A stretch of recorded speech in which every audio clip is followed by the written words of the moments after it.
स्निजिबाथि भारत हादरनि उदांस्रि बोसोरखौ देग्लाय बोसोराव भारत सरकारा गासैबो नखरारिखौनो गावबा गावनि नखराव माहारिनि फिरफिलाखौ बिरहोना फालिनो खावलायदों।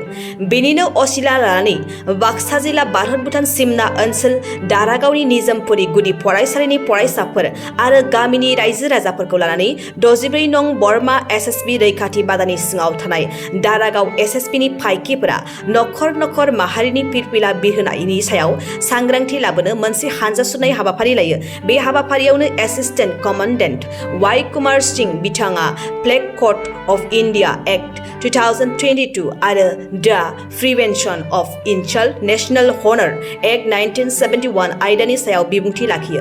लोगोसे बिथाङा 13 आगस्तनिफ्राय 15 आगस्तसिम नखर नखर गासैबो माहारिनि फिरफिलाखौ बिरहोनानै उदांस्रि बोसोरखौ फालिनो गुरैयै खावलायो।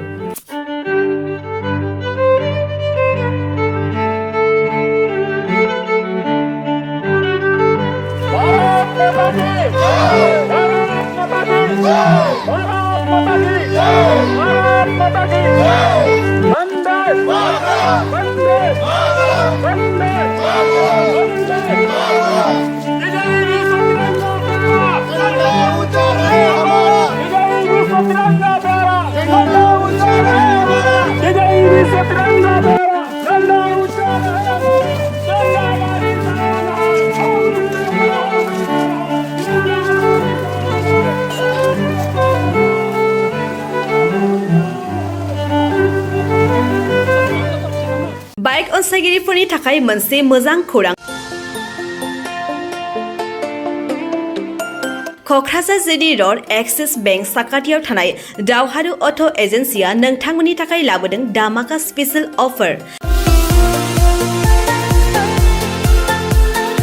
खम बेसेनावनो नोंथांमोना बाजाजनि गुबुन गुबुन मडेलनि बाइक फाइनान्स खालामना नोंथांनि सिमांखौ जाफुंहोनो हागोन।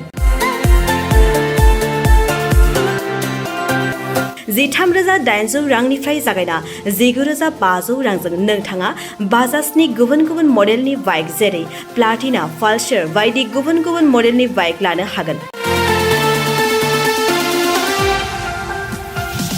बाइकजों लोगोसे बेसेन होनाङालासे मोनफागोन गंसे हेलमेट।